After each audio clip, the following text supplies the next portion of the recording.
getting the amazing back there for you, like. Look at my band. Aren't they beautiful? They're looking very sharp. Thank you, boys. Thank you so much. Yeah, so here we are tonight. Thanks all for coming. And I kind of thought, I had a slight crisis earlier last year. Last year flew by. And I kind of thought, okay, I need to get myself sorted. Because, you know, I am fairly irregular, and the word quirky has been used for me a lot, to be honest with you. And I don't actually mind quirky, because quirky is quite upbeat and fun and energetic, you know. But then, actually, quirky's got a little bit of a shelf life, you know. And now all of a sudden, quirky, I've heard quirky for a long time. All of a sudden it's been replaced with eccentric. Which is slightly suspicious. People are slightly more fearful of me, I think. You know? Like quirky's like the woman who makes cat jumpers, you know? Or people who make up their own languages. Or that weird guy with the smell you keep seeing everywhere. You know? And I don't really want to be in that camp. But the thing is, I'm 35 this year. That's supposed to be your cue to be so shocked. Because I'm clearly so youthful. Thank you for that. I appreciate it. Yeah, thanks. So, yeah, and it was a big shock to me. I was like, oh, shit. People who are 35 have their shit together. And my shit's all over the shop. I have no idea what I'm doing. Like, internet banking. I still can't figure it out. I can never remember my memorable data. You know? I break toes on a regular basis, and I have no idea how other people don't. And of course, I don't have a pension. If I'm going to be middle-aged, I'm going to need a pension, you know? Because the thing is, considering all the late nights and whiskey I've drunk over the years, I'd be lucky if I see 70. So of course I'm middle-aged now, you know? So I'm slightly screwed. But I thought, okay, maybe what I need to do is take stock, you know, and do like an archaeological dig into my psyche and figure out what lessons I've learned, what I haven't learned, perhaps. And go from there, and then try and be some version of normal. So it's not my birthday till September, so I've got like 9 months to figure out how to be normal. So that's kind of what tonight's about, really. We're going to figure out some life lessons. I kind of thought at the beginning, where should I start? And I thought, right, you know what? We'll go right back to childhood. Because whoever said that childhood is the best days of your life, what a load of crap that is. No, it's not. You're not allowed to do anything. Like, I was actually quite an independent child. You know, I wanted to do my own thing. And it wasn't even like I had really lofty ideals, you know. Like, I really craved to live in a house with stairs. Like, I don't have a bungalow personality. So I used to pretend at night going up the stairs.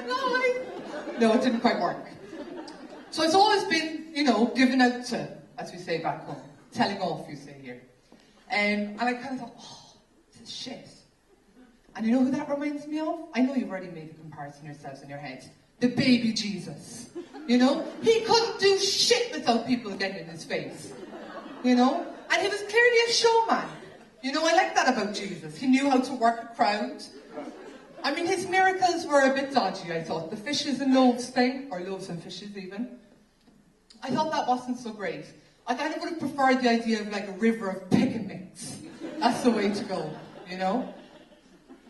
But that's actually, I think that actually is more like Willy Wonka, to be fair. Although, when you think about it, if you combine the two, if you had like Jesus here and Willy Wonka here and combine them into one person, into like Willius, that would be awesome. You know, you'd be more likely then to go for Holy Communion, you know? Instead of having the taggy Holy Communion that sticks to the roof of your mouth, you'd have strawberry peas, white mice, licorice of all sorts. Yummy! I'd be up for that. Although, to be fair, I'm not sure we should be convincing Irish priests to give out free sweets. God, strike me down! Even after all these years of getting my refund, I'm still slightly afraid that something's going to come and get me, you know? And that was a threat that could be thrown at you when you were a child. Be careful, the baby Jesus is watching you.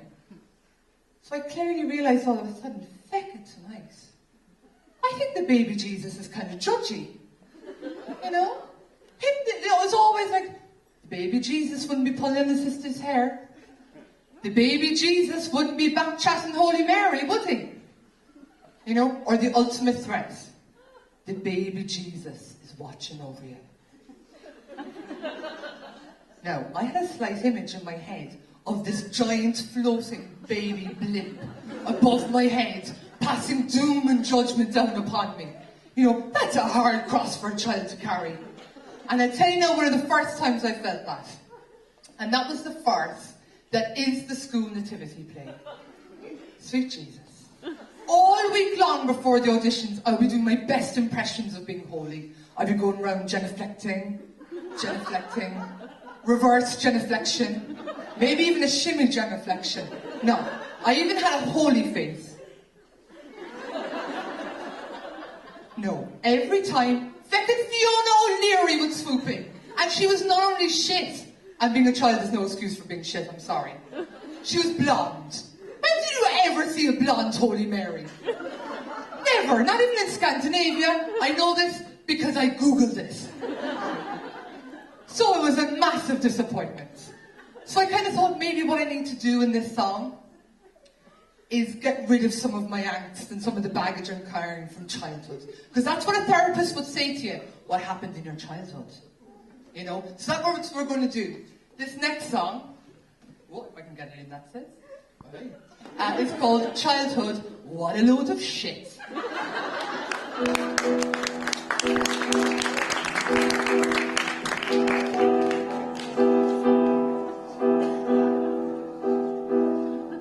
She was just a little sparrow, aged 4.5, waiting for Yuletide to see. Baby Jesus and a toy giraffe, feelings of warm Christmas glee, till that bitch Imelda Marshall, she stole my festive cheer. I could have killed that scrawny dream killer as she whispered in my ear, your parents are liars, he doesn't exist. So I knew it was all a lie. There's no Santa. Oh shit!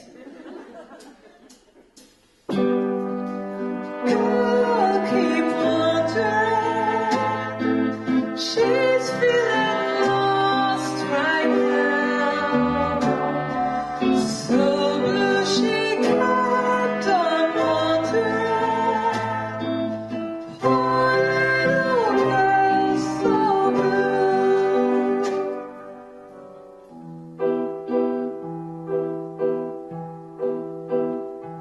She was a pure 80s girl with pure 80s hopes, waiting for dreams to come true, gazing at posters and singing his songs, loving him sing I'm your man. Why would that prick give me the impression that our love was straight and true? I could have got him by the short and curly as a voice came out of the blue. You're barking up the wrong tree. You're not his type. And then it dawned on me. Hang on. George Michael's what? Oh shit!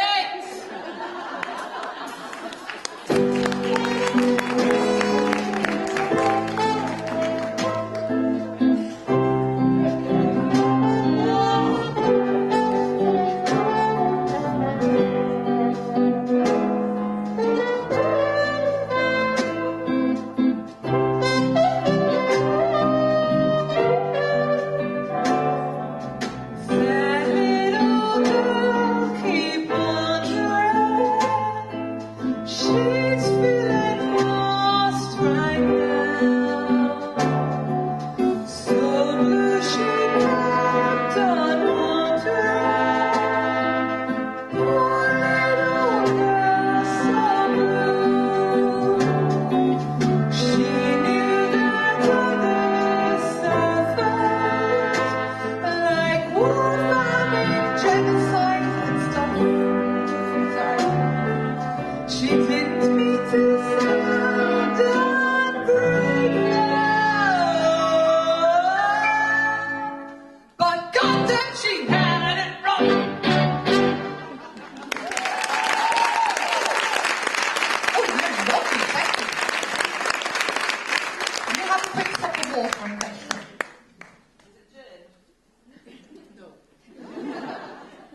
No, I can't read that shit. Yeah, so there I was, kind of getting to grips with childhood, you know. I think I was actually quite a random child, in the defense of the poor adults surrounding me having to deal with me, I think. And you know, I kind of blame living in the countryside for that, because you have to make up your own fun. You know, nowadays children are plonked in front of television. Myself and my brother were off making up games and making trouble outside instead, you know. And it sounds quite sad if I say my big brother was my best friend when I was a child, but he was a great laugh. And one of our favourite things to do was to reenact programmes from the television. I was always told I was never off the stage. So things like Cagney and Lacey, I loved Cagney and Lacey, you know. It was women sticking it to the man, that's what I'm talking about. And I'd always play Cagney and Ant was a brilliant Lacey. Every time, brilliant, you know. So, yeah, and things like the Famous Five, you know. Loved the Famous Five, and I quite like playing the baddie. I quite liked when we played with the crime capers, you know. Because the thing is, brothers are actually easy. They've got quite simple tastes. They're easy to kind of figure out. Sisters, they're complex. They are. Now, I am all about the sisterhood. But I tell you right now, as a child, no.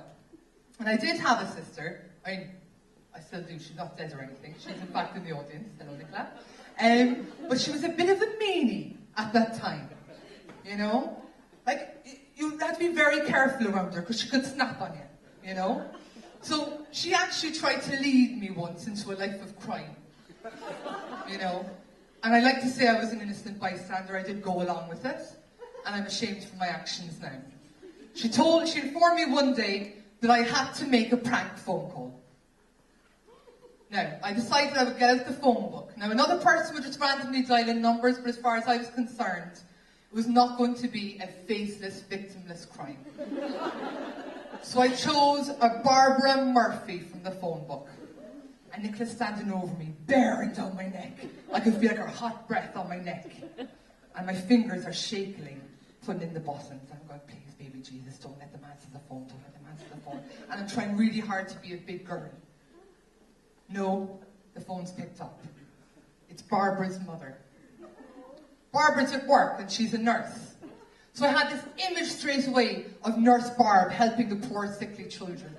And I was racked with guilt and shame, so I slammed down the phone as quick as I could. And Nicola says to me, you know they'll trace that call.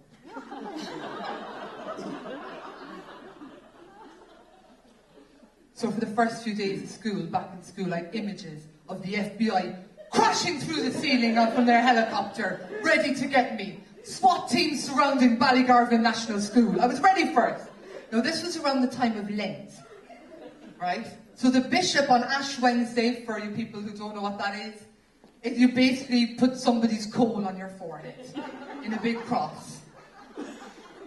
And the bishop is up at the top of the class and he's eyeballing me, saying, confess your sins. Jesus knows everything. And all I can think is, oh shit. The feds have got to the bishop. This is not going to go well. But somehow the bishop decided to let me off. But I kind of decided at that point I was going to turn my back on a life of crime. I was not going to live my life looking over my shoulder. That was no life for me. But then I had a life-defining moment that clarified it for me even more, right? My nana goes to America. And she brings myself and my brother back a pair of Superman pajamas. American Superman pajamas. I don't feel you're grasping how awesome these pajamas were. They were from America. We thought we were the bee's knees in these pajamas. So all the energy we were putting into our crime capers, we were now going to put into being a superhero. I thought, that's amazing. Now, I know what you're going to say because Anthony said to me at the time that Superman can't be a girl. But, you know, Superman kind of transcends gender, surely. You know, so that's where we were. Ant and I in our Superman pajamas, we were unstoppable. Until I got a baby sister. What a disappointment. No disrespect to her, but it was a big letdown. I expected her to do a lot more than she did. And it just seemed like we got in more trouble, to be honest with you. And you know what? Then you quickly forget all the mean things that your sister did to you and how it made you feel, and you just kind of do it to her. And I do kind of feel bad about it now, I do, to be honest. So this next song, I'm going to channel a little bit of my superhero in this song. It's also going to be a bit of a peace offering to my sister Donna. So this next song is called Mean Things I Did to My Sister. I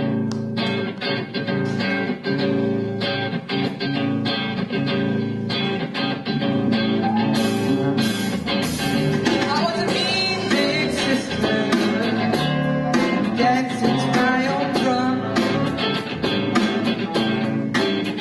I said I was a mean big sister, and having a sister was kind of dumb.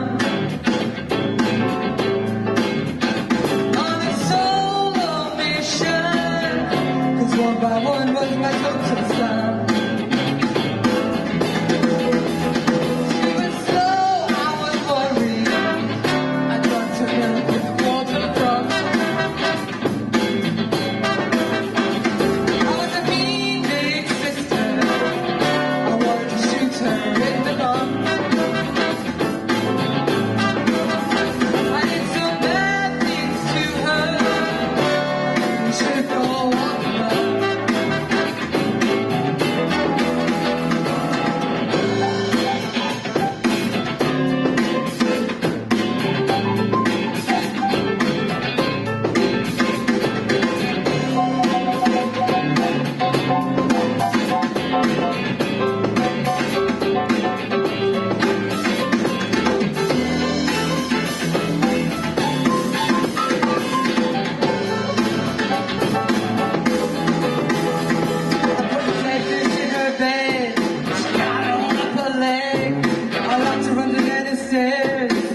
Then she got nightmares.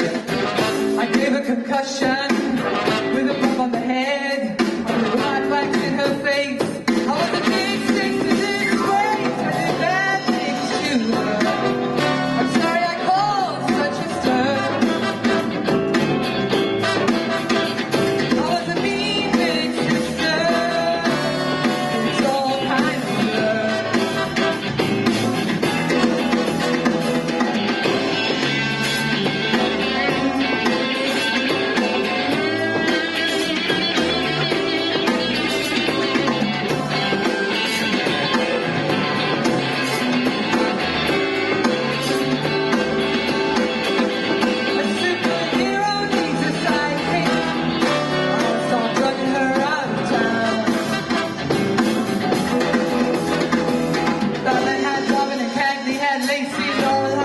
Starsky had Hutch.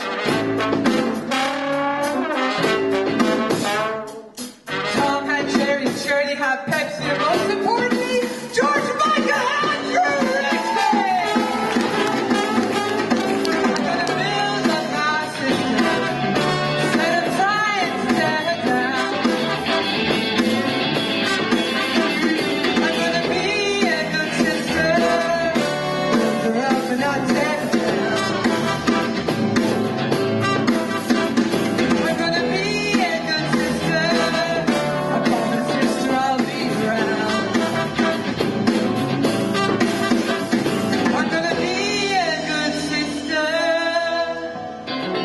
Complete my turnaround.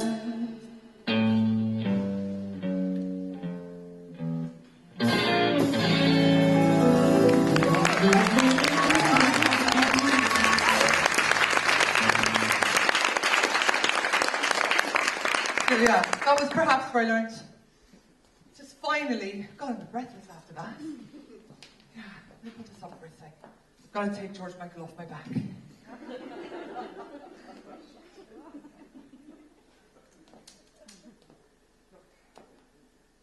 Actually, God, love him. Have a look. Isn't he handsome? Appreciate, salivate. Love him. This actually might be as close as I get to him, so a little bit of cheek to cheek, actually. I think I would be worried, though, if I were to meet him one-to-one. You know? The pressure of that, after all these years of loving him. I think I'd be slightly worried that my vagina might spontaneously combust. You know, could you imagine now if we walked in? He's not about to, don't get your hopes up. If he's about to walk in, right? Club Tropicana, boosh. Something tells me that George Michael does not appreciate an exploding badge. No, I don't think he does. I'm going to put George Michael over here. Matthew, will you look after George Michael?